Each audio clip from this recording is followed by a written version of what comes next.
Yun, magandang araw mga kabayan. Pagka-out ko nga sa trabaho, inasikaso ko kaagad itong mga ipamimigay ko. Ito nga palang pagbibigyan ko ng free food ngayon ay walking distance lang dito sa location ko. Kaya tuwang-tuwa talaga ako sa kauna-unahang pagkakataon.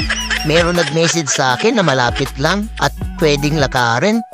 Kaya pagkalabas ko sa gate namin, ito naglalakad na ako papunta sa kanya. Mga 10 minutes lang pala yung lakad papunta doon sa location ni kabayan. Kaya tuwang-tuwa talaga ako, hindi ko na kailangan makiusap sa mga driver ko. Kasi sobrang busy talaga ng mga driver ngayon. Lalo na sunod-sunod yung mga party dito sa amin. Ito nga palang sa likod ko, yan makikita nyo, yan yung bahay ng boss ko. Sobrang laki niyan mga kabayan. At napapaligiran niyan ng mga Royal Army. Bawal nga pala maglakad-lakad dito mga kabayan kapag hindi ka taga rito. Sisitahin ka talaga ng mga Royal Army. Ganon sila kahigpit sa mga naglalakad-lakad dito sa malapit sa amin.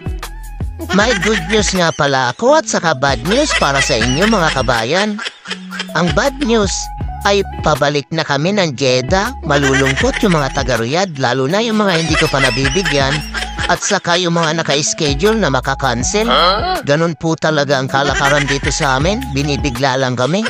Kahit ako man nabigla ako, di ko rin expected na babalik agad kami sa Jeddah. At syempre, good news para sa mga taga-Jeddah. Tuwan-tuwa na naman yung mga taga-Jeddah nito. Aaminin ko sa inyo mga kabayan, sobrang dami ko talagang nabigyan ng free food sa Jeddah kumpara dito sa Riyadh. Dito kasi sa Riyadh, isa o dalawa o tatlo lang ang nabibigyan ko araw-araw. Hindi katulad sa Jeddah, nasa 10 person kada araw yung nabibigyan ko.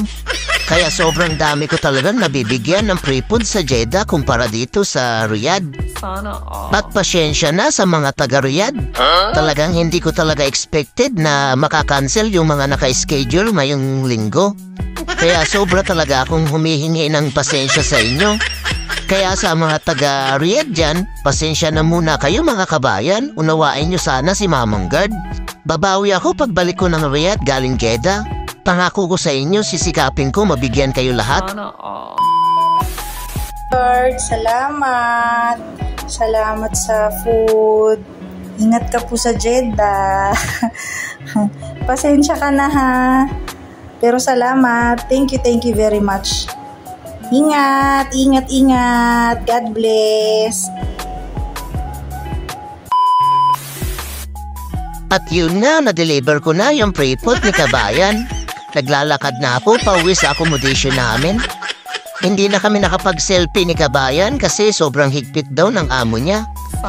Pero okay lang yun kabayan, naiintindihan po kita. Ang mahalaga kay Mamang Guard na bigyan ka ng free food. Kasi yun naman talaga yung mahalaga. Ang mabigyan ko ng free food yung aking mga kababayang OFW dito. At syempre mga kabayan, hinihingi ko yung buong suporta ninyo kay Mamang Guard. Suportahan nyo po yung FB page ni Mamang Guard. Syukran!